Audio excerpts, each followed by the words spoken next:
हम लोग श्रीमद् भागवतम के तीसरे स्कंद के 9वें अध्याय के 36 और 37 श्लोक को आज पढ़ेंगे। देखिए 35वें में भगवान ने क्या कहा। ऋषिमाद्यम न बध्नाति पापीयांस्त्वाम रजोगुणः यन्मनोमयि निर्बद्धम प्रजा संसृजतोपिते। हे आद्य ऋषि, सबसे सर्वप्रथम ऋषि ब्रह्मा जी, न बध्नाति, आपको नहीं बांधता है। क्या नहीं बांधता है? रजोगुण। त्वाम मतलब तुमको, आपको नहीं बांधता है। क्या नहीं बांधता है? रजोगुण, जो कि पापी है। रजोगुण ही व्यक्ति को पापों में प्रवृत्त करता है, वह आपको नहीं बांधेगा।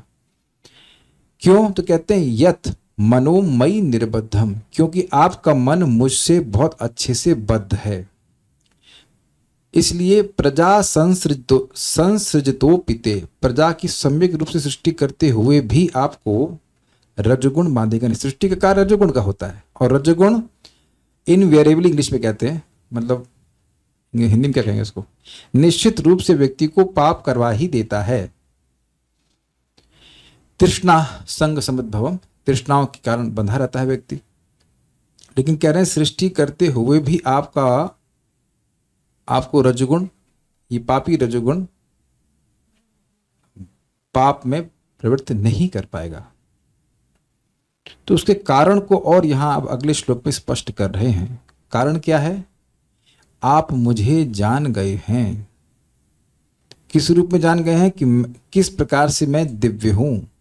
पिछले श्लोक में है कि भाई मुझ में आपका मन अच्छे से बद्ध रहेगा, मतलब लगा रहेगा।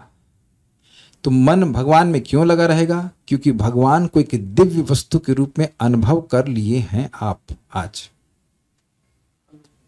समझ रहे ना बात? यहां लिखा है ज्ञातो अहम भवता तु अद्य, आज आपने मुझे मेरे सच्चे रूप में पहचान लिया है। भगवान कैसे हैं? सच्चिदानंद हैं।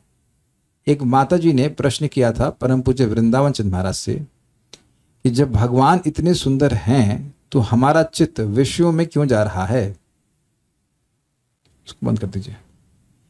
क्या जो विषय हैं, इंद्रिय विषय हैं, क्या वह भगवान के माधुर्य से अधिक अच्छे हैं?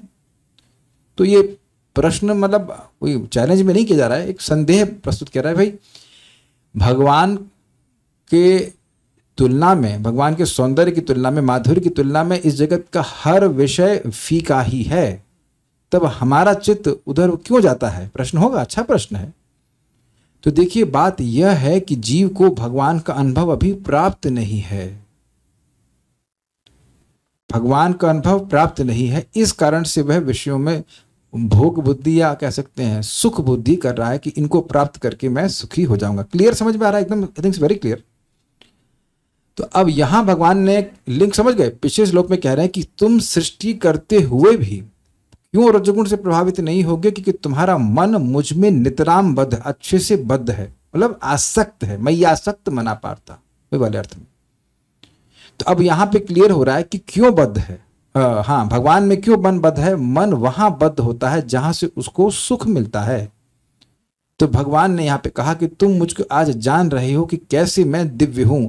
मैं पंच महाभूत, इंद्रियों, प्राकृतिक गुणों और अहंकार, इनसे परे हूं। हम सुन रहे हैं और ब्रह्मा जी इसको अनुभव भी करें। तो यहां पे भगवान स्वयं बोल रहे हैं कि आप क्योंकि इस प्रकार से ऐसा अनुभव कर रहे हैं, इस कारण से आप रजगुण से कार्य करते हुए भी आप उस रजगुण के पाप से प्रवृत्त नहीं होंगे। क्लियर समझ में आ गया? ठीक है, मेरे पीछे बोलिए।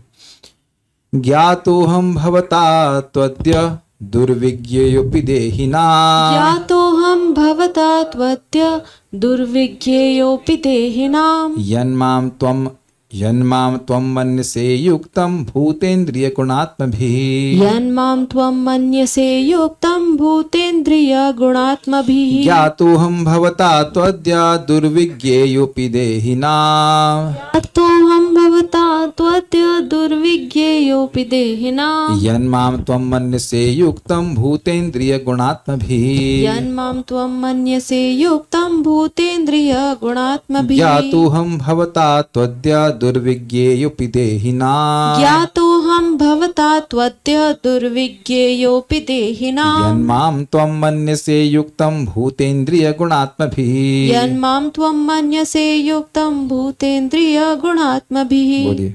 ज्ञातोऽहं भवता त्वद्य दुर्विज्ञेयोऽपि देहिनां ज्ञातोऽहं भवता त्वद्य दुर्विज्ञेयोऽपि देहिनां यन्मां त्वं मन्यसे युक्तं भूतेन्द्रियगुणात्मभिः जन्मां त्वं मन्यसे युक्तं भूतेन्द्रिय गुणात्मभिः। श्लोक इजी है। यद्यपि मैं बद्ध आत्मा द्वारा सरलता से ज्ञेय नहीं हूं, किंतु आज तुमने मुझे जान लिया है, क्योंकि तुम जानते हो कि मैं किसी भौतिक वस्तु से विशेष रूप से 5 स्थूल तथा 3 सूक्ष्म तत्वों से नहीं बना हूं। अनुवाद को थोड़ा एनालाइज किया जाए। बद्ध आत्मा के लिए भगवान सरलता से ज्ञेय क्यों नहीं है? माइक बताइए। बद्ध आत्मा, बद्ध जीव गुणों से प्रभावित है और अविद्या से ढका हुआ है, और साथ ही भगवान सच्चिदानंद है। वेरी गुड, बिल्कुल सही उत्तर है। हम लोग सदा गुणों के नीचे दबे रहते हैं और भगवान सदा गुणों के ऊपर रहते हैं। सिंपल। भगवान फर्स्ट फ्लोर पे रहते हैं और कह लीजिए हम लोग ग्राउंड फ्लोर पे रहते हैं। कैसे मिलेंगे भगवान? भगवान तो जब हमारी दृष्टि, जब हम ईस्ट में देख रहे हैं तो भगवान तो वेस्ट में है, मान लो, तो दिखेंगे कैसे?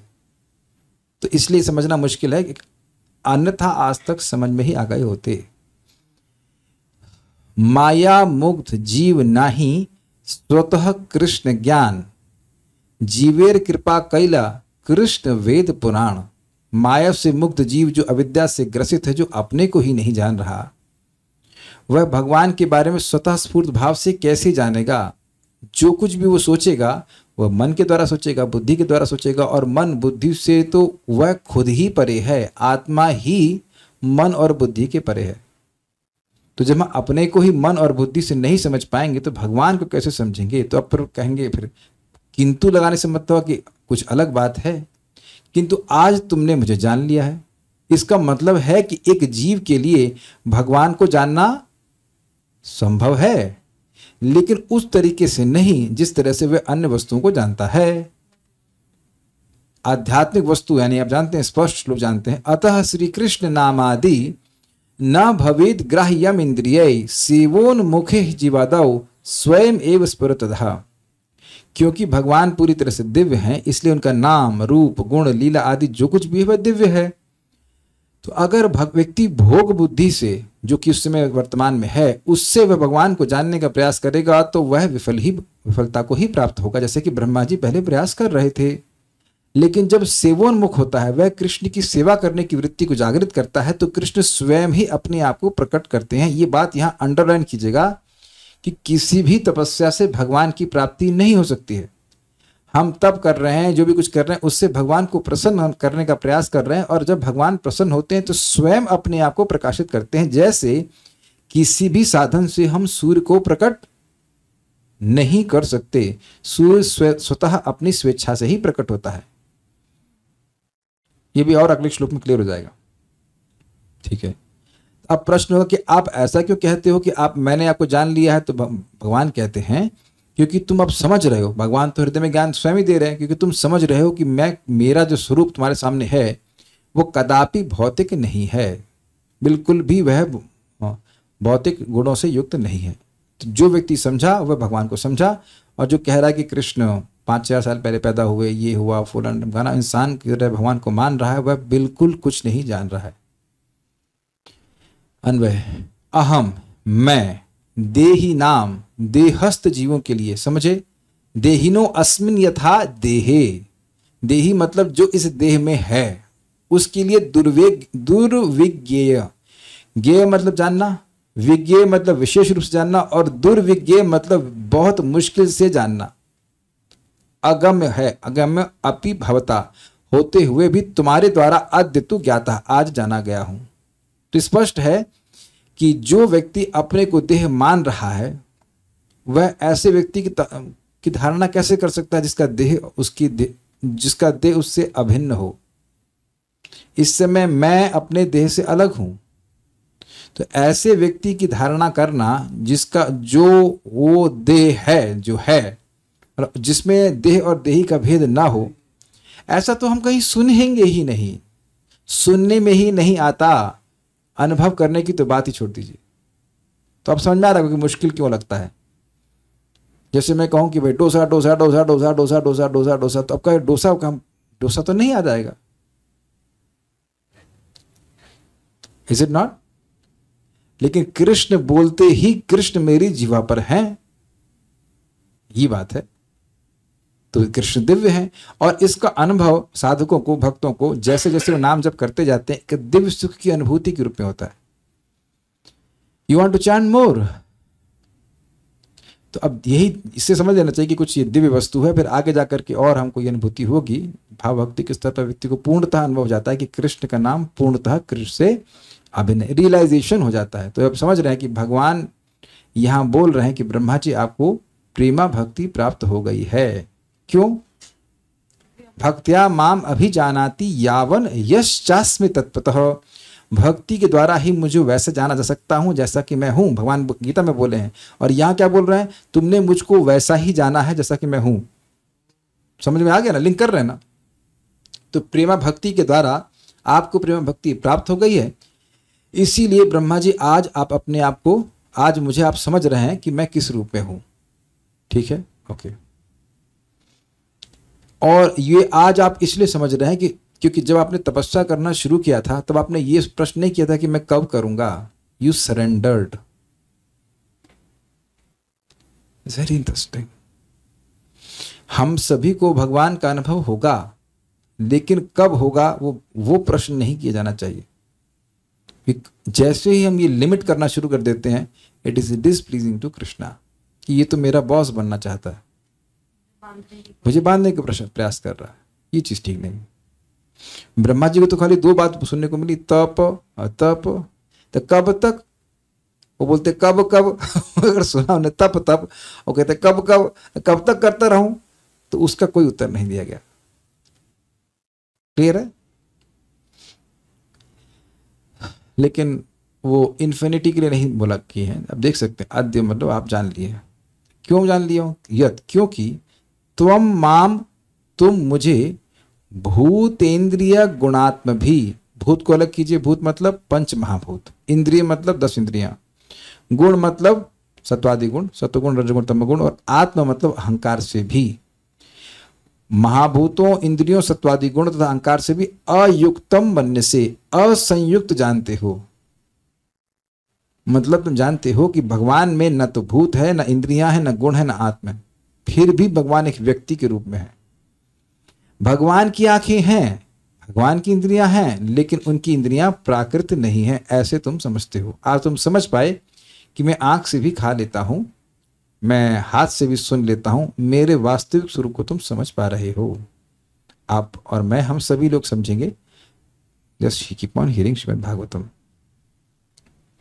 तो बड़ा स्पष्ट है, ज्ञातो हम भवता तो अद्य, आज तो आपके द्वारा मैं जान लिया गया हूं। तो ऐसा क्या मुश्किल है? कहते हैं दुर्विज्ञयो अपि देहिनाम, जो देह में आप, जो देह में स्थित हैं, उनके लिए मैं बहुत दुर्विज्ञ हूं, समझना बहुत मुश्किल है। यद्यपि देखिए ब्रह्मा जी देह में ही हैं। देखिए कितनी इंटरेस्टिंग बात है, ब्रह्मा जी देह में ही हैं, फिर भी भगवान को समझ लिए। तो ये बात समझना पड़ेगा। भगवान ने गीता में स्वयं कहा है, सुखम आत्यंतिकम यत्तद् बुद्धि ग्राह्यम अतीन्द्रियम। इस समय हम लोग भौतिक इंद्रियों से इंटरेक्ट कर रहे हैं, लेकिन जैसे जैसे इंद्रियां शुद्ध होती जाएंगी, व्यक्ति की स्वाभाविक जो नेचुरल इंद्रियां हैं वह प्रकट होंगी, उससे भगवान का दर्शन होता है। यस, समझ रहे हैं ना बात? यही बात यहाँ पे कह रहे हैं।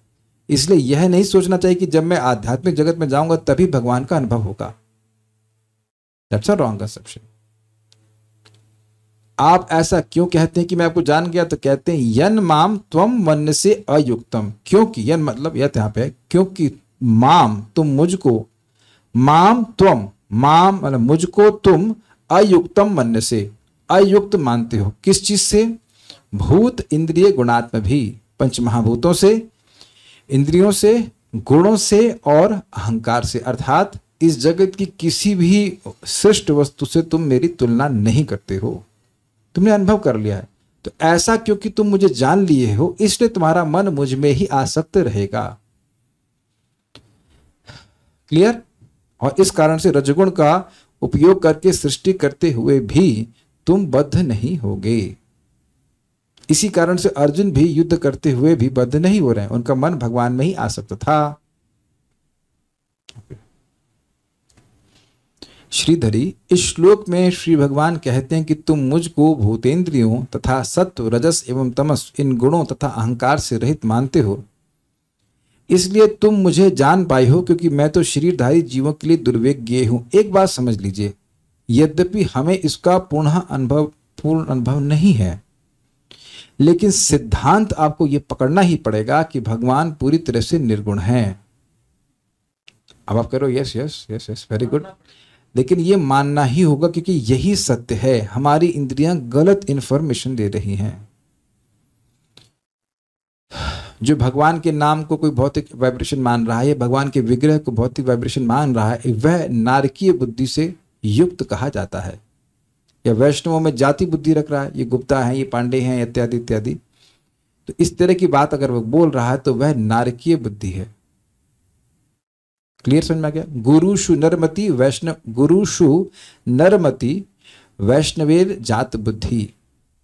गुरु में नरमति करना कि ये तो इंसान है, वो है, इंसान के शरीर में है, लेकिन उनके पास ज्ञान भगवान का है, ठीक है ना। दूसरा वैष्णव जात बुद्धि, ये छोटा वैष्णव है, ये उत्तम, मतलब उत्तम उस तरह से नहीं, मतलब जाति की दृष्टि में कहने लग जाए, तो ऐसा ही सब नारकीय बुद्धि है और इससे व्यक्ति को बचना चाहिए, शास्त्रीय बुद्धि का उपयोग करना चाहिए। नेक्स्ट, सारार्थ दर्शनी, चूंकि यदे तदवबोध रसोदये ना इत्यादि द्वारा तुमने कहा कि तुम यह देखने में समर्थ हो कि मैं साकार रूप से युक्त होते हुए भी पृथ्वी आदि महाभूतों से निर्मित रूप से रहित हूं एवं रजगुणी इंद्रियों तथा किसी भी भौतिक गुण से भी हीन हूं एवं केवल एक जीव मात्र नहीं हूं, किंतु चूंकि तुम ये समझते हो कि मैं साक्षात परब्रह्म हूं, इसलिए तुम मुझे आज जान चुके हो। श्लोक भगवान ब्रह्मा जी ने पहले बोला था कि आज मैं समझ गया आपको। तो अब पॉइंट इज वेरी सिंपल कि भगवान कह रहे हैं कि आपने जो बोला है किससे सुनकर नहीं बोला है। किससे सुनते? ब्रह्मा जी। ब्रह्मा जी जो बोल रहे हैं वो सब उनका रियलाइजेशन है। जो कहते हैं कि इसको पूरा बंद कीजिए, आवाज आ रही बाहर से। गोविंदमादि पुरुषम तम हम भजाम्यु, किससे सुनकर बोल रहे हैं? अनादिरादि गोविंद सर्व कारण कारणम, किससे सुनकर बोल रहे हैं? किसी से नहीं, ये उनका रियलाइजेशन है। ये इसीलिए उनको वेद गर्भ कहा जाता है। वेदों का सारा ज्ञान उनके हृदय में प्रकाशित है भगवान के द्वारा। तो यही बात वो कह रहे हैं कि आपने अनुभव कर लिया, अनुभव करके बोल रहे हैं। जैसे ब्रह्मा जी ने बोला है ना, सकलेंद्रिय वृत्ति मानती, क्या श्लोक है इसका? एकदम मुख पे रहता है लेकिन याद भूल जाता हूं। रोज ही गाते हैं ना उसको। अंगानि यस्य सकलेंद्रिय वृत्ति मानती पश्यन्ति पांति कलयन्ति चिरम जगान्ति। बहुत सारे पंडित क्रिएट हो गए, अच्छी बात है, वेरी गुड, हेल्पिंग मी। अंगानि यस्य सकलेंद्रिय वृत्ति मानती, भगवान के सारे अंग सभी अन्य इंद्रियों की वृत्ति से युक्त हैं। तो ये ब्रह्मा जी का रियलाइजेशन है। तो ये बात हम ब्रह्मा जी भगवान कह रहे हैं कि आपने मुझे इस प्रकार से अनुभव कर लिया है। यहां भगवान कहते हैं कि उनके दिव्य वपु को सच्चिदानंदमय समझना ही ज्ञान है एवं इसके विपरीत इसे भौतिक समझना ही अज्ञान है। अब ये बहुत महत्वपूर्ण बात है। देखिए, हम लोगों से कितना भी अपराध हो जाए, बहुत सारी गलतियां हो सकती हैं, नैतिक पतन हो सकता है, कुछ भी हो जाए, हो सकता है किसी वक्त से हो सकता है, माया में रह रहा है, लेकिन एक गलती कभी नहीं होनी चाहिए कि वह भगवान को भौतिक मानने लग जाए। और ये सिद्धांतिक गलती है, यह नहीं होनी चाहिए। बाकी सब खून माफ, लेकिन भगवान दिव्य हैं, ये हमें दिमाग में घुसाना पड़ेगा और ये चीज बार बार सुनने से आती।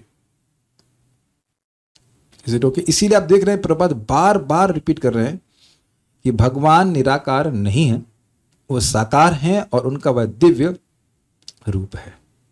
ओके, ये बात यहाँ पे कहते हैं।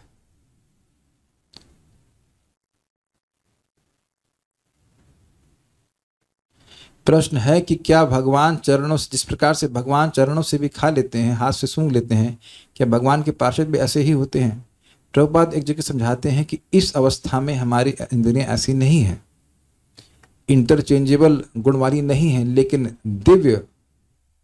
दिव्य अवस्थिति में ऐसा हो सकता है, ऐसा करते हैं। जैसे प्रभुपाद जी एक जगह बोलते हैं, I am in my picture, I am in my picture, मैं अपने चित्र में हूं। तो ये सब बातें वहां पे बिल्कुल लागू होती हैं कि जो दिव्य लोग हैं उन पे लिमिटेशन नहीं आती।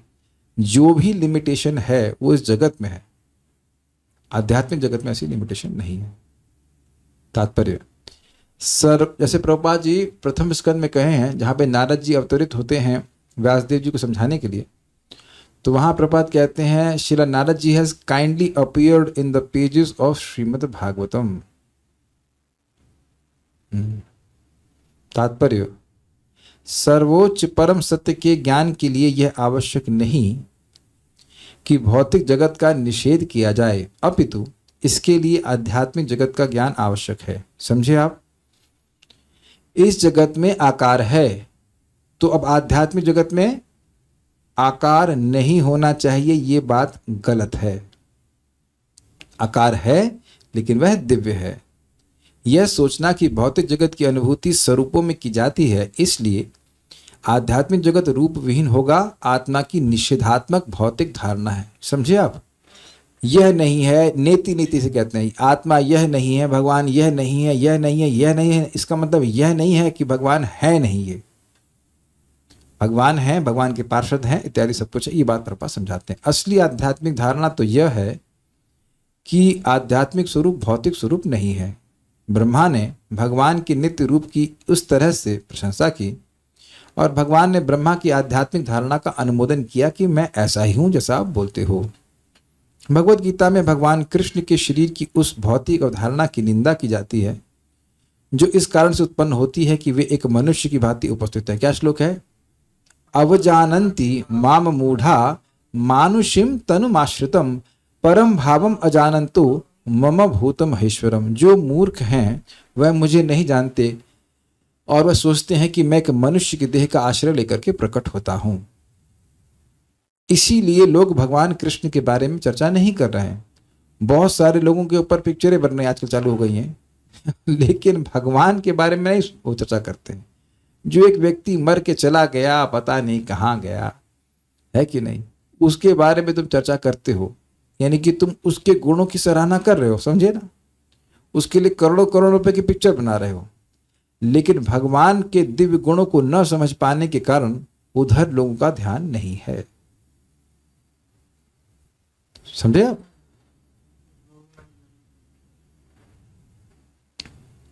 भगवान अपने अनेक आध्यात्मिक रूपों में किसी एक में प्रकट हो सकते हैं, किंतु वे ना तो भौतिक वस्तु से बने होते हैं, न ही उनके शरीर तथा आत्मा में कोई अंतर होता है।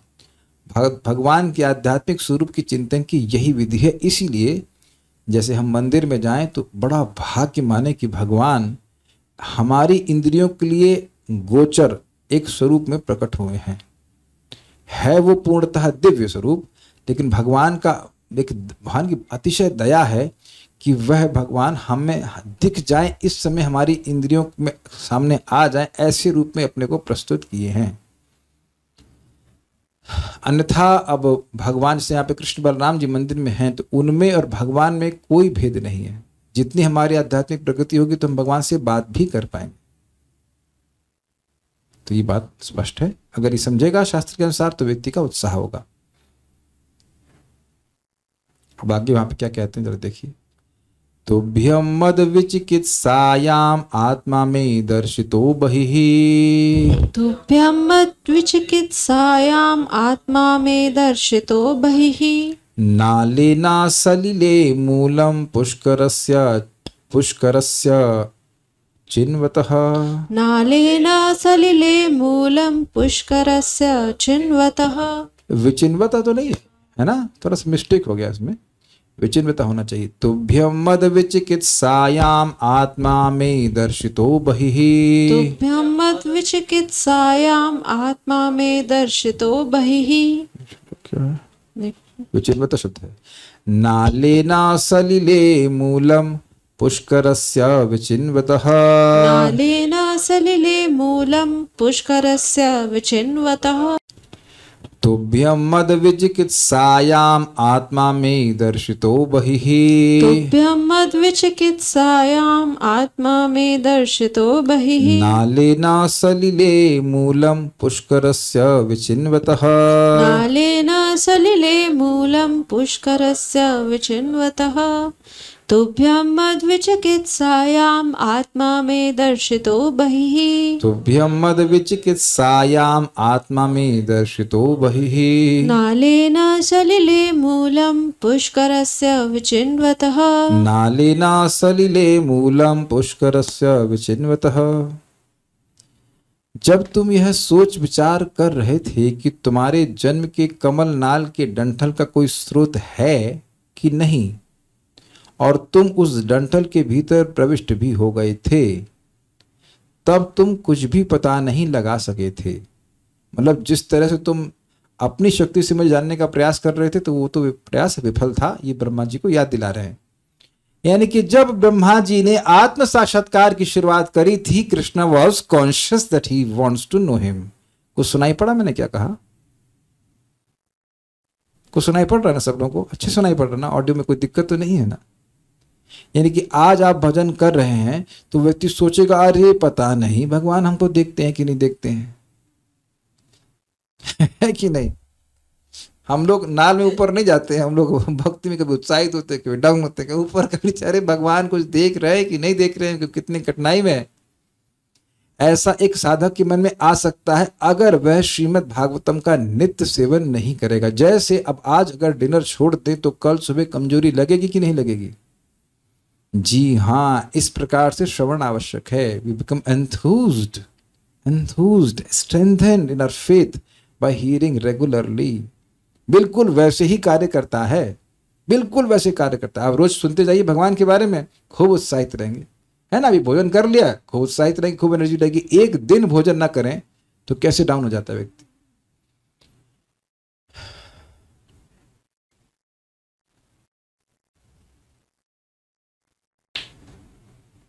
तो ये बड़ी सुंदर बात है कि साधक साधना करने में लगा है, अभी शुरू भी किया है, तब भी भगवान उसकी सहायता करते हैं। वह उसके प्रयासों से, हम उर्दू में कहेंगे वाकिफ, अवगत है, वाकिफ है, अवगत है, इज वेरी कॉन्शियस।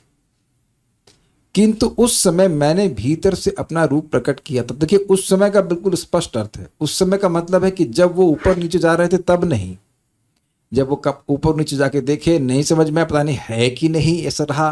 फिर वो ऊपर आए, फिर तपस्या की, और तपस्या करने के बाद जब भगवान उनसे प्रसन्न हुए तब भगवान ने अपना रूप प्रकट किया।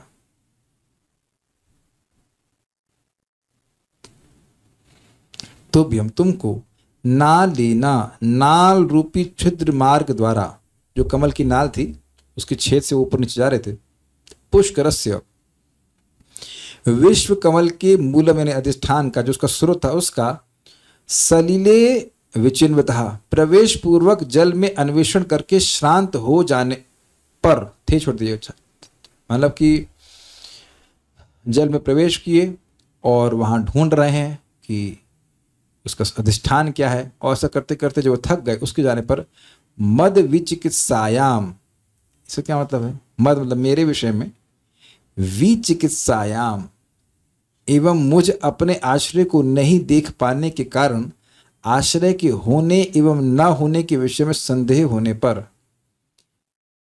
मतलब वो सोच रहे थे कि इतना प्रयास कर रहा हूं, आश्रय तो होना चाहिए क्योंकि ये कमल का कोई नाल का स्रोत तो होना चाहिए, लेकिन दिख नहीं रहा है, तो है कि नहीं। इस प्रकार से जब परेशान थे तब मैं यानी मेरे द्वारा आत्मा, मेरा आध्यात्मिक स्वरूप, अबही, वही मतलब बाहर, और अबही मतलब जो बाहर नहीं अर्थात अंदर, हृदय के भीतर दर्शितः प्रकाशित किया गया। ये बड़ा सुंदर बात यहाँ पे बताया गया, आचार्यों ने समझाया है इस पे कि यहाँ समझना होगा कि तपस्या की वजह से भगवान ने नहीं दिखाया, भगवान ने अपनी स्वेच्छा से दिखाया।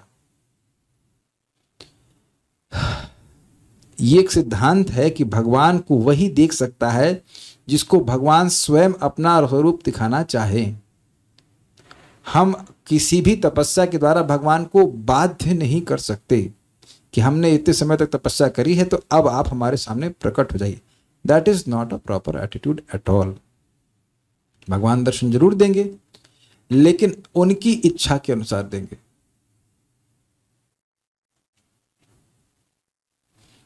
एक भक्त से कहा गया कि इसी जन्म में आपको भगवान के पास चले जाना चाहिए, और बहुत अच्छी आज्ञा या आदेश दिया गया।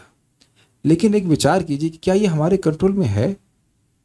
हमारे कंट्रोल, जहां तक मैं समझ रहा हूं, जो आज्ञा दी गई थी वो इस अर्थ में कि आप प्रयास ऐसा करो, तो बहुत अच्छी आज्ञा दी गई थी।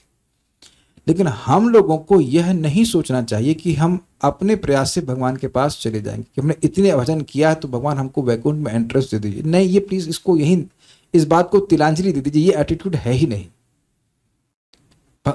वास्तविक रूप से हम जब भक्ति करते जाएंगे तो भक्त के हृदय में यही आएगा, मैं तो भगवान के धाम जाने के योग्य हुई ही नहीं। And that is the qualification to enter into God. नम्रता, only the humble will inherit the kingdom of God. बहुत सत्य बात है। ध्यान दीजिएगा, वो यह भक्त नहीं सोचता है कि वो जाना नहीं चाहता, ऐसा नहीं बात है। वो देख रहा है कि मैं तो अयोग्य हूं, नेचुरल, जानबूझ करके, बोले जानबूझ कर नहीं, वास्तविक नम्रता कि मेरे पास तो कोई योग्यता नहीं। ऐसे ही बार बार भक्तों ने प्रार्थना करी। आप परीक्षित महाराज की प्रार्थना देखिए, आप महाराज कुलशेखर की प्रार्थना देखिए कि भगवान हम अपने कर्मों के कारण बार बार जन्म लें, लेकिन हमें आपका यश गाने को मिले। हम आपकी विस्मृति न हो। अविस्मृति तब चरणारविंदे भवे भवे स्मिन भव प्रसाद, ऐसे करके आपकी कृपा रहे, हम आपकी अविस्मृति न हो। ये एक बार नहीं, आप भागवतम में कई बार भक्तों के द्वारा इस प्रकार से प्रार्थना देखेंगे। भीष्मदेव को लीजिए, परीक्षित महाराज को देख लीजिए, वह हैं मुक्त, वैकुंठ के ही अधिकारी हैं, लेकिन अपने को वैकुंठ जाने के योग्य नहीं मानते। ये भक्ति की स्पेशल अद्भुत मतलब गुण है। तुभ्यम मद विचिकित्सायाम, जब आपके द्वारा, या तुमको कहना चाहिए, तुभ्यम मतलब तुमको, जो मेरे संबंध में जिज्ञासा कर रहे थे कि भाई भगवान हैं कि नहीं है, या मतलब इस कमल लाल का स्रोत है या नहीं है, आत्मा में दर्शितो अवहि, मेरा स्वरूप तुमको दर्शाया गया, तुमको दिया गया, अर्थात तुम्हारे सामने प्रस्तुत किया गया, हृदय में प्रस्तुत किया गया। अच्छा, इसको तोड़ लीजिए, दर्शितो बही भी कह सकते हैं। चक्रवर्ती पाद कहते हैं कि दर्शितो बही मतलब अंदर तो दिखाया और बाहर भी दिखाया, क्योंकि बाहर दिखाया आप जानते ही हैं। तीसरे स्कंद के 8वें अध्याय में आप अंत में देखे कि भगवान ने बाहर भी दिखाया उनको, तो अंदर भी भगवान को देखे और बाहर भी देखे। ये है भक्ति का विशेषता। वदन्ति तत्तत्वदस तत्वम यज ज्ञानमद्वयम ब्रह्मेति परमात्मेति भगवान इति शब्दते। तो वही तत्व तीन रूप से जाना जाता है, ब्रह्म, परमात्मा और भगवान। तो ब्रह्म की अनुभूति व्यक्ति करता है ज्ञान के अभ्यास के द्वारा, उसमें भक्ति का सम्मिश्रण होना चाहिए। परमात्मा की अनुभूति करता है अष्टांग योग में, और उसमें भक्ति का सम्मिश्रण होना चाहिए।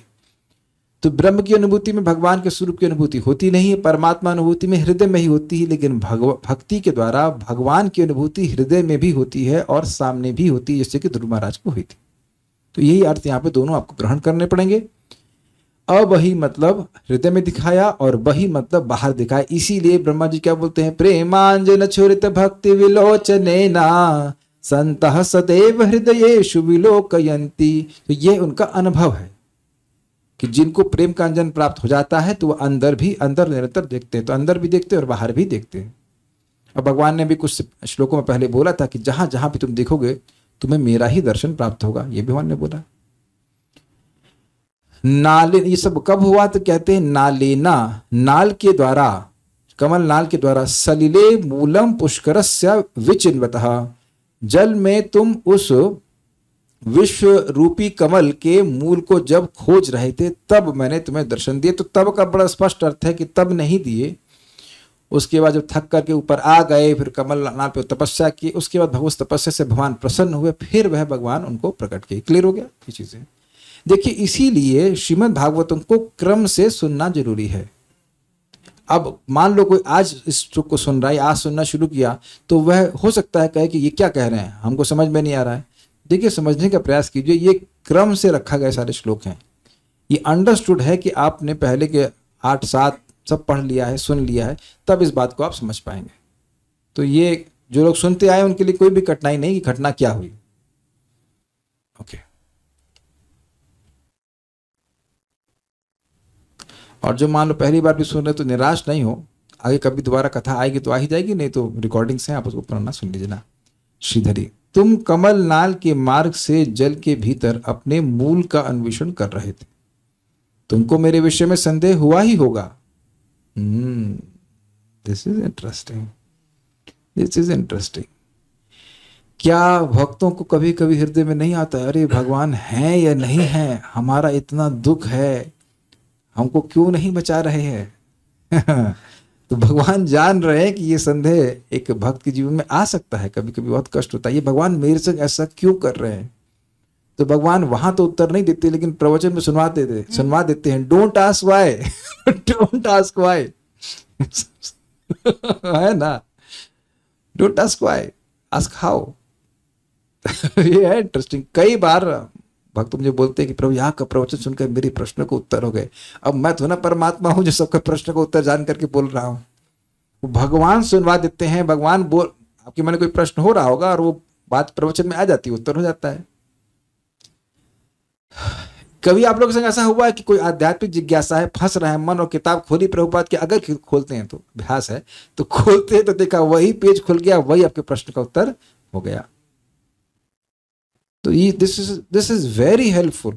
शास्त्र को हम नियमित रूप से श्रवण करते हैं तो बिल्कुल दिखता है कि भगवान हमारी सहायता कर रहे हैं। अच्छा, यदि है तो क्यों नहीं दिखाई दे रहा है, अतएव है कि नहीं मेरा मूल। ये सब बातें भगवान जान रहे हैं कि ब्रह्मा जी के हृदय में आ रही थी। इस तरह से तुम्हें संदेह होने पर मैंने अपने को तुम्हारे हृदय में ही प्रदर्शित कर दिया। अब जानते हैं इस बात को कि आगे जाके प्रस्तुत किए।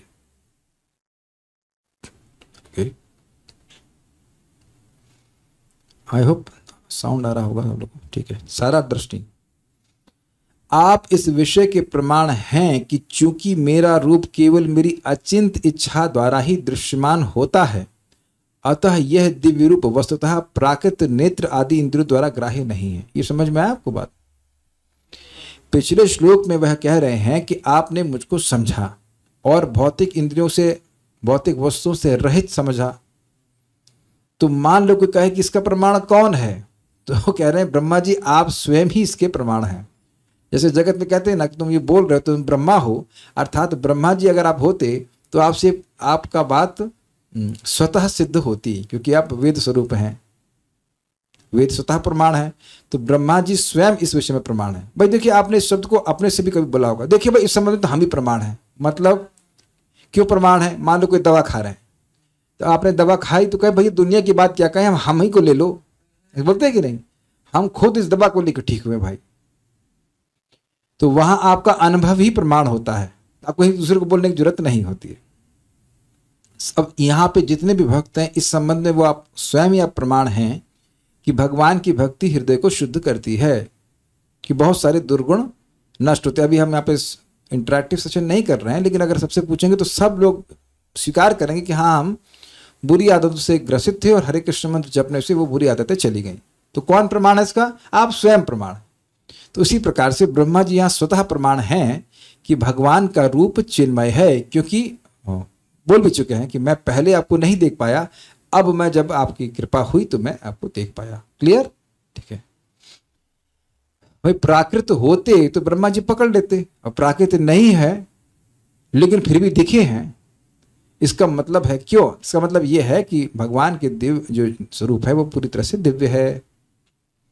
मैंने तुभ्यम अर्थात आपको कृतार्थ करने हेतु अबहिः अर्थात आपके हृदय में अपना आत्मा अर्थात आध्यात्मिक रूप प्रकट किया है।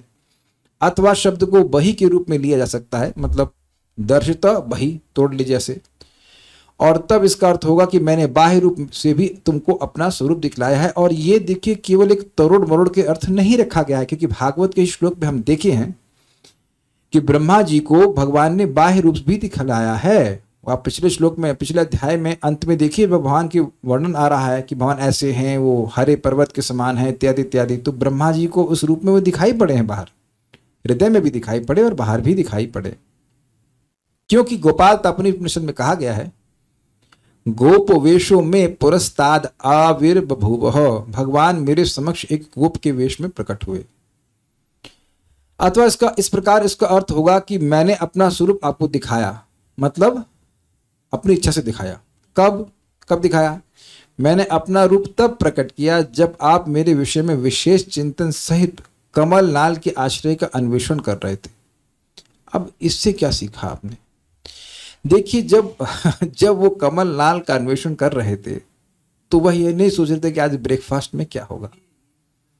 अब अच्छा, ऐसा मत सोचना कि मैं आप लोग को बोल रहा हूँ, हम खुद भी सोचते हैं ब्रेकफास्ट में क्या होगा या ये क्या होगा, दोपहर में क्या बनेगा। तो आप देख सकते हैं कि उत्कंठा की कुछ कमजोरी है। भगवान प्रकट नहीं कर रहे हैं तो यह भी अपनी तरफ से अपनी गलती नहीं देखते हैं कि हम भी नहीं चाहते कि भगवान प्रकट हो। अच्छा, मान लो भगवान प्रकट हो जाए, अरे रुको, रुक जाओ भैया, जरा अपना वो पॉपकॉर्न खा लें, व्हाटएवर समथिंग खाने, फिर आते हैं देखने के लिए। तो ऐसी भी तो अभिलाषा अभी नहीं है ना कि भगवान दिख जाए। वो कह रहे दिखेंगे तो फिर सब नहीं रहेगा, तो जब ये सब नहीं रहेगा तब दिखेंगे। समझाया ना बात? हाँ, धीरे धीरे जैसे हमारा हृदय शुद्ध हो जाएगा तो व्यक्ति की इस प्रकार की उत्कंठा गायब हो जाएगी। अभी तो ये खाना है, वो बनाना है, ये पकाना है। एटलीस्ट एक्सेप्ट तो करो भाई। जो लोग भगवान के भजन में वाकई आगे बढ़ जाते हैं तो उनको ये सब का ध्यान नहीं रहता है। हम लोग को भी नहीं रहेगा ध्यान। जब नहीं रहेगा ध्यान तब नहीं रहेगा। अभी तो ध्यान है ना। हो सकता हो कि कुछ लोग भोजन ना करके आए हों लेकिन भोजन का ध्यान भूल तो नहीं गया है ना अभी। कुछ लोग तक क्लास के बाद भोजन करेंगे। ये एक स्थिति है। इस ओके, ये सब भक्ति के द्वारा आता है। ऐसा नहीं कि हमें उसको आर्टिफिशियली इमिटेट करना है, लेकिन बात यहाँ पे है कि उनके मन में कोई सेकंड थॉट नहीं था। आप कहेंगे नहीं, उनका शरीर तो बुद्धि से बना है, वहाँ कौन से अन्न की जरूरत है इत्यादि। अब बहुत सारे आर्गुमेंट दोगे आप, लेकिन बात यही है कि जब चित्त में भाव यही हो कि कृष्ण मिल जाए, कृष्ण मिल जाए, कृष्ण मिल जाए, तो फिर भगवान कृष्ण मिल जाते हैं। वो भक्ति करने से आता है। जैसे जैसे भक्ति बढ़ती जाती है वैसे वैसे अपने आप व्यक्ति लॉल से युक्त होता जाता है कि मुझे कृष्ण की प्राप्ति करनी है।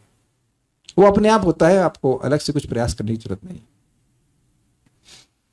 इस कमल का कोई आधार है या नहीं, इस प्रकार से वो सोच रहे थे। वस्तुतः मेरे दर्शन का कारण तप अथवा समाधि नहीं है, क्योंकि यहां इनका उल्लेख ही नहीं है। अपितु मेरे दर्शन का कारण केवल मेरी इच्छा है।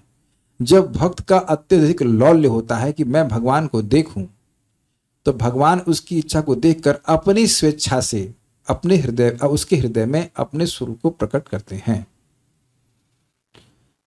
अगर लगे भगवान भी दिखे और कुछ और भी दिखे तो अभी भगवान का रूप फिर नहीं प्रकट होता है। इसका मतलब ये नहीं कि हम आध्यात्मिक प्रगति कर नहीं सकते हैं। भक्ति कर रहे हैं तो प्रगति करेंगे। धीरे धीरे करके सारी इच्छाएं फीकी होती चली जाती हैं। चाहे हम कुछ भी सुन लें, कार्य हमको उसी स्तर पे करना पड़ेगा जिस स्तर पर हम हैं। लेकिन जब हम सुनते हैं उच्चतर स्तर के बारे में तो फिर हमारा कुछ लालसा जागृत होती है कि हम कैसे उस स्तर को प्राप्त करें। कैसे का उत्तर बहुत सिंपल है, हरि नाम उच्चारण करके, भगवान के बारे में सुन करके, भगवान का प्रसाद खा के। कुछ नया नहीं करना है, लेकिन स्वाभाविक रूप से एब्जॉर्प्शन बढ़ जाता है। देखते हैं कि सन्यासी लोग हैं वो केवल बॉयल सब्जी खा के रह जाते हैं, रोटी भी नहीं, केवल बॉयल सब्जी। तो वो उसमें इंटरेस्ट ही समाप्त हो गया है, भोजन में इंटरेस्ट ही समाप्त हो गया। जैसे जैसे व्यक्ति की भक्ति बढ़ती है उसको भोजन में इंटरेस्ट ही समाप्त हो जाता है। कुछ कहना चाहते थे माइक बताइए। प्रभु जी, जब प्रसाद नहीं पाते हैं तो नॉन प्रसाद होता है, वो पाने से और भोजन के प्रति रुचि बढ़ती जाती है। पर प्रसाद पाने से क्या वो भोजन की जो प्रति रुचि है वो खत्म हो जाती है? परम पूज्य राधानाथ महाराज से पूछा गया, उन्होंने कहा कि देखिए, जब आप प्रसाद ग्रहण करते हैं तो उससे पहले जो प्रार्थना बोल रहे ना, महाप्रसादे गोविंदे, यह बोल करके जब व्यक्ति प्रसाद ग्रहण करेगा तो धीरे धीरे उसकी जो लस्ट है भोजन को अच्छा ग्रहण करने की, वो समाप्त हो जाएगी। मुझे अच्छे से याद है, इस्कॉन कानपुर में परम पूज्य भक्ति समित महाराज, उस समय दिवामृत प्रभु थे, वो आए और मैं उनके पास जाके बोला कि हमको पूड़ी खाने की बहुत इच्छा होती। तो महाराज उस समय बोले कि as long as it is prasadam it's okay. और हमारे यहाँ पूड़ी कब बनी थी बताइए? शायद एक साल में एक बार बनी है, तो भी जब हरिद्वार जा रहे थे तो, ताकि खराब नहीं हो।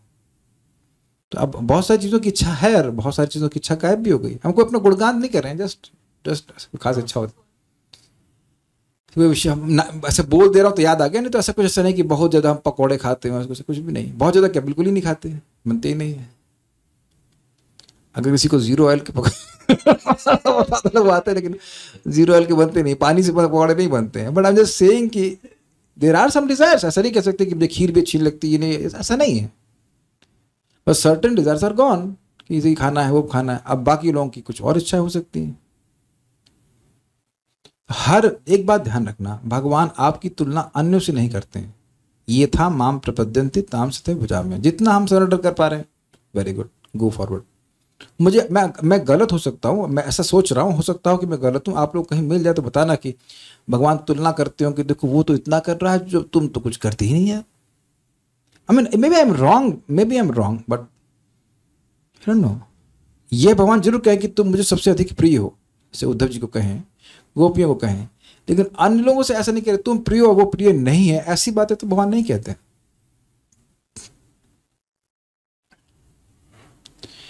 प्रसादम की जगह प्रसादी हो तो भी सेम फायदा होता है। भाई प्रसादी और प्रसादम में अंतर क्या होता है? तो एक ही बात होती है। पता नहीं क्या कहना चाहते, यहां भी कोई भेद है क्या? तात्पर्य दीजिएगा। प्रसादी और प्रसादम तो एक ही बात होती है ना। एनीवेज, तो बात बहुत सुंदर है। भगवान का अनुभव कैसे होगा? तपस्या से नहीं होगा, समाधि से नहीं होगा। अब ये अद्भुत बात है कि भगवान स्वयं बोले कि तपस्या करो, समाधि करो, तब तुम मेरा दर्शन प्राप्त करोगे। समझने का प्रयास कीजिए। तपस्या, समाधि आदि के द्वारा हम भगवान को प्रसन्न करने का प्रयास कर रहे हैं, ऑर्डर करने का प्रयास नहीं कर रहे हैं। इस विचार कीजिएगा। ब्रह्मा जी इतना तपस्या, हिरण्यकशिपु इतना तपस्या कर लिया कि अब ब्रह्मा जी बाध्य हो गए अपना दर्शन देने के लिए। ऐसा बाध्य आप भगवान को नहीं कर सकते, किसी को कोई नहीं कर सकता। उसके भक्त की लालसा होती है, भक्ति करता रहता है, भगवान स्वेच्छा से प्रसन्न होकर के अपने आप को प्रकट करते हैं। Not that he is forced. I hope it's very clear. तपस्या की जरूरत है, मन की एकाग्रता की जरूरत है, उसके बिना तो भगवान मिलेंगे ही नहीं। लेकिन केवल उससे भगवान नहीं मिलने वाले। जैसे हम मंगल आरती में सामने खड़े हो जाएं भगवान के, तो ऐसा तो नहीं कि भगवान 4 बजे ही पट खोल देंगे, अरे भाई आया तो खोल लो ना। लेकिन हमारे लिए मंदिर में आगे जाकर खड़े रहना आवश्यक है कि जब भगवान के दर्शन खुले तो हमें हो जाएं। अब समझ में आई बात? I hope it's very clear. हम we are not, Krishna is not our order carrier. वो हमारे आज्ञा वाहक सेवक नहीं है, वह स्वामी है। हम भक्ति करते रहे, जब भगवान की इच्छा होगी तो वह अपने दर्शन को जरूर देंगे। व्यक्ति को यह समझना चाहिए कि भगवान ने ब्रह्मा जी को यह गोपनीय सिद्धांत बताया है। तो आप समझ गए क्या सिद्धांत है? कि हम भक्ति करते रहें, भगवान अपनी इच्छा के अनुसार, हो सकता है वो कल ही दर्शन दे दें, हो सकता है वो कई जन्मों के बाद दे, ये उनके ऊपर निर्भर करता है। तात्पर्य, भगवान को न तो मानसिक चिंतन द्वारा न ही भौतिक इंद्रियों की सहायता से, अपितु एकमात्र उनकी अहेतु की कृपा होने पर अनुभव किया जा सकता है।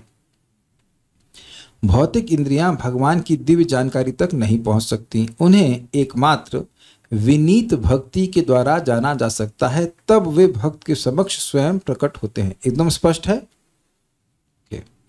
We can not order Krishna.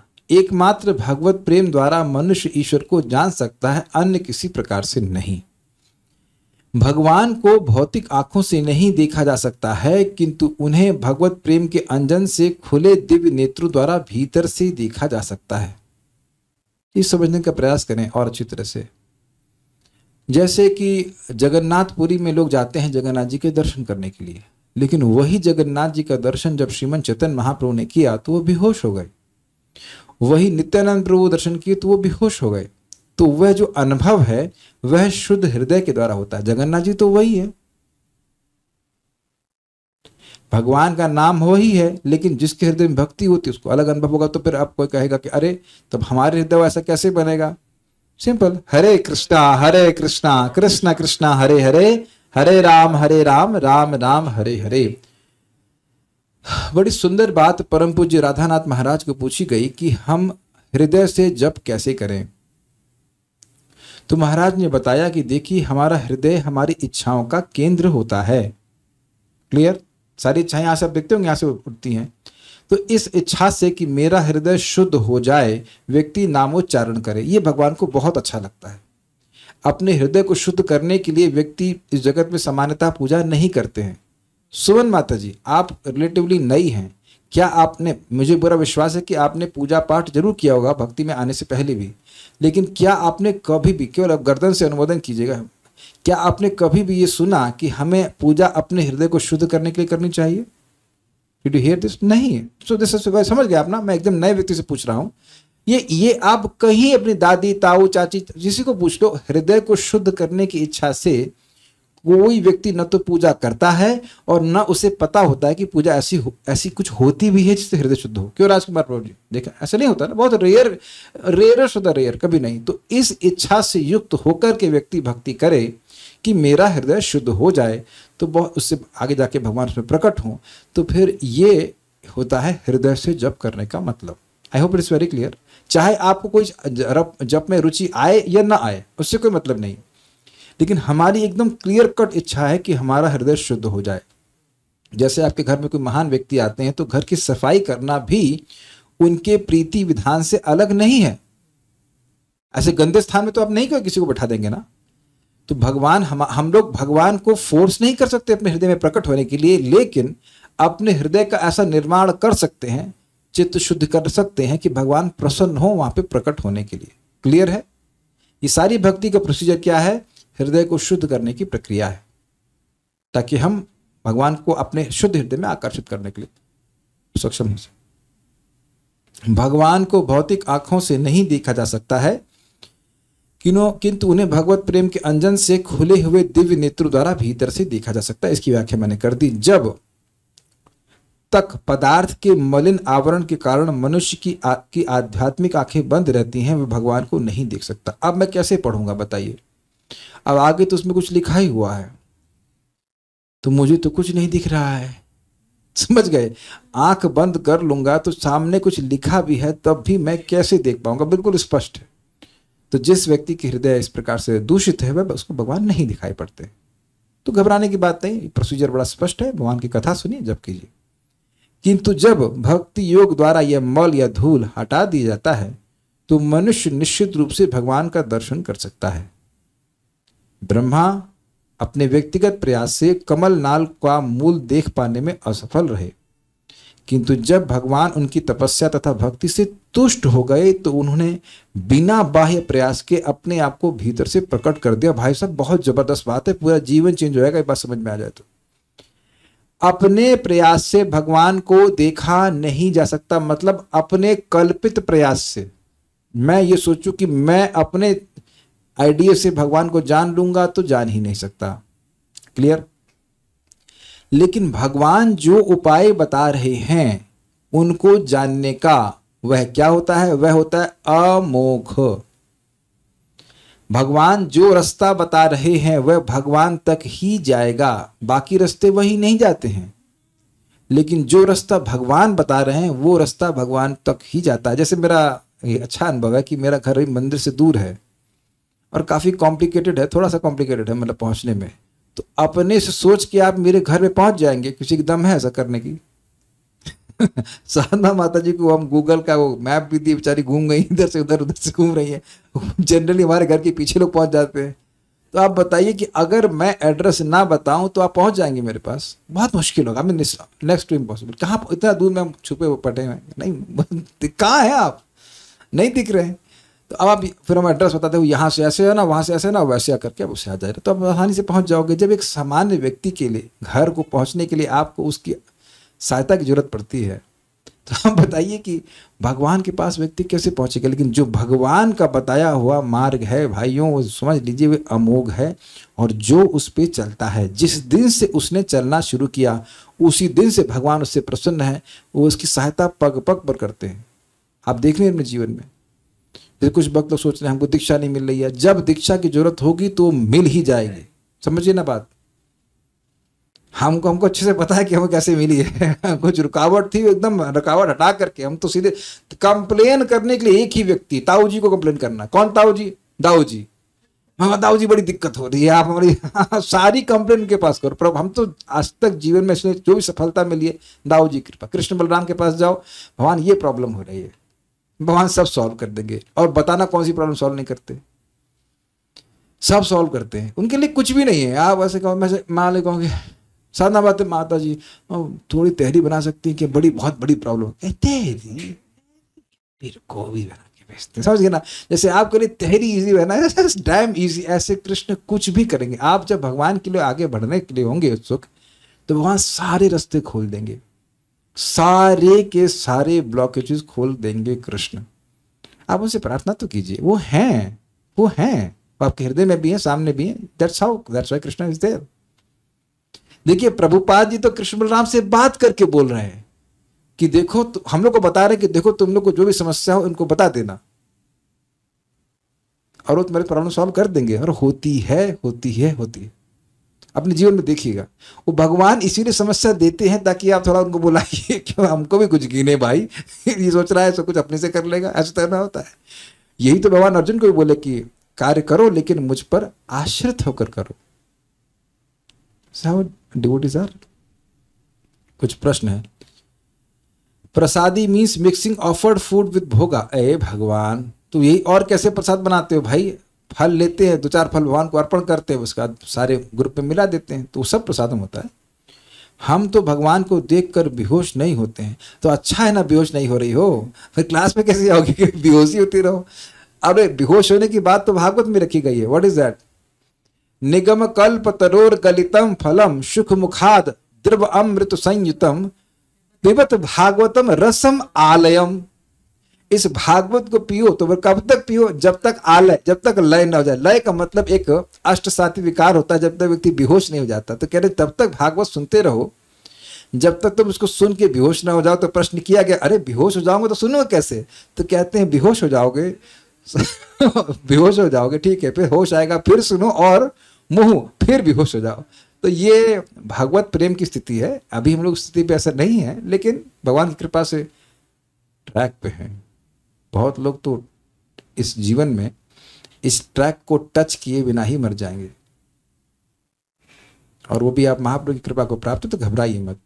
एक बात मैं बार बार भक्तों को रिपीट कर रहा हूं, फिर रिपीट कर रहा हूं, don't be attached to the goal, be committed to attaining the goal. मुझे भगवान की प्राप्ति करनी है, इस बारे में आप कमिटेड रहिए, लेकिन यह नहीं कि हमको आज नहीं मिला तो हम छोड़ देंगे। ये गलत बात है, ये चीज ठीक नहीं है। हम प्रयासरत रहेंगे, हम जप करते रहेंगे, भगवान एक न एक दिन तो वो आएगा ना जब आप कहेंगे ज्ञातोसि मे अद्य, अरे भगवान मैं तो आज आपको जान गया। लेकिन उसके लिए अभ्यास करना पड़ेगा। अच्छा ये बता दीजिए, कौन बहुत बड़ी तपस्या है? कौन बहुत बड़ी तपस्या? प्रसाद खाना है, खाने के लिए मना नहीं किया जा रहा है। सेवोन्मुखे ही जीवादाओ, प्रसाद ही खाने के लिए कहा जा रहा है, और बोलने के लिए बोला जा रहा है, चुप रहने के लिए नहीं कहा जा रहा है। अरे एक चीज हम लोग धीरे धीरे अभ्यास करें कि दिन में अनावश्यक जो भगवान के संबंध में वह ना बोले, उससे हमारा नुकसान होता है। व्यर्थ की बात ना कहें, अपराध ना करें, और हर इंटरेक्शन में as far as possible try कीजिएगा, हर इंटरेक्शन में आप ट्राई करें कि सामने वाले को रेस्पेक्ट दे। क्या इतना एक दिन के लिए अभ्यास कर सकते हैं? एकांगी माता जी, would you like to try that? Is it not good idea? अच्छा केवल एकांगी माता जी को बोल रहा हूं, बाकी किसी को नहीं करना है, ठीक है ना? और दूसरा गौरव प्रभु, आप ये एक्सपेरिमेंट करना कि हर इंटरेक्शन में ये प्रयास करें कि आपको रेस्पेक्ट मिले। डिफिकल्ट है कि नहीं? तो हर ये बस एक बहुत सिंपल, ये कहीं ऐसा क्यों बोलते? महाप्रभु कह रहे हैं कि भाई तृणादपि सुनिचे न हो, तो अब अभ्यास तो करो। दूसरों को सम्मान देने में क्या दिक्कत है? जैसे आज देखो हम लोग परवल की सब्जी बना रहे थे, मैंने कहा बनाओ दो उसको, तो इन्होंने पानी बहुत सारा डाल दिया। तो अब जानते हैं कि मैं प्रश्न क्या कर सकता, क्यों डाला पानी ज्यादा? तो मैंने कहा क्यों हटाओ इसको, मैंने कैसे इसको मैनेज करें? तो हम चम्मच लेकर के हमने कहा चलो आज परवल का सूप भी पी लेंगे। अच्छा बन गया, उसको निकाल लिया और बहुत बढ़िया सूप बना। खाली भाई साहब प्लीज मैं हाथ जोड़ के बोल रहा हूँ, क्यों मत पूछना। क्यों नहीं पूछे? क्यों? यही तो बोल रहा हूँ, क्यों नहीं पूछना, क्यों के उत्तर नहीं आते। क्यों की जगह पूछो कि कैसे इस सिचुएशन को डील करें। समझे मेरी बात? You will be super happy. I'm just telling you from my, let's say 18 hours experience. हम क्यों नहीं पूछ रहे, हम खाली कैसे पूछ रहे हैं, कैसे इस सिचुएशन को हम डील कर सकते हैं। You will be very happy. You will be super happy. आप प्रयास करना। एक और बात कुछ पूछते हैं भक्त, मुझे तो भगवान को देखने की इच्छा ही नहीं होती क्योंकि मैं तो रोज ही भगवान को देखती हूँ। अच्छा ये बताओ कि जब इच्छा नहीं होती तो रोज क्यों देखती हो? झूठ बोलती हो, शर्म नहीं आती, गंदी बच्ची? अपने बाप को लेके आइए, वो तो एक भी दिन नहीं देखना चाहते, तो आपकी रोज देखने की इच्छा होती है इसलिए, क्योंकि आपकी इच्छा है इसलिए आप देखती हो। ये अजीब सी बात है। जिसको हम रोज देखते हैं, जो अवतरित हो रहा है हमारे स्क्रीन पर, तो हमारी इच्छा है तब ना देखते हैं। और अगर नहीं हिम्मत हो तो जरा, सॉरी नहीं स्वीकार है तो अपने पिताजी को लाइए, हमें बिल्कुल नहीं देखना है। तो भगवान की कमी महसूस ही नहीं होता है, लगता है कृष्ण तो पास ही है, उनको देखने की उत्कंठा ही नहीं होती है। अच्छा, और कथा की उत्कंठा भी नहीं होती है। यही बात समझाई गई थी कि देखिए, हो सकता है कि विग्रह को देखने में कभी कभी व्यक्ति को प्रेरणा ना मिले, it is possible, that is होता है। लेकिन कथा एक ऐसी चीज है जो इमीडिएट रिजल्ट देती है, इसीलिए हरि कथा ज्यादा लाभकारी है। भगवान के नाम के द्वारा, भगवान की कथा के द्वारा ही भगवान के रूप आदि की दिव्यता का अनुभव होता है। प्रभुपाद इस बात को बोले हैं कि श्रवण कीर्तन नहीं करोगे तो ये अनुभव करोगे कि तुम्हारे विग्रह हैं वो गलगृह हो गए। तो अगर वैसा भी नहीं तो कथा की उत्कंठा तो है ना। So let's stop now. Shrimad Bhagavatam की जय, श्रील प्रभुपाद की जय, निताई गौर प्रेमानंदे।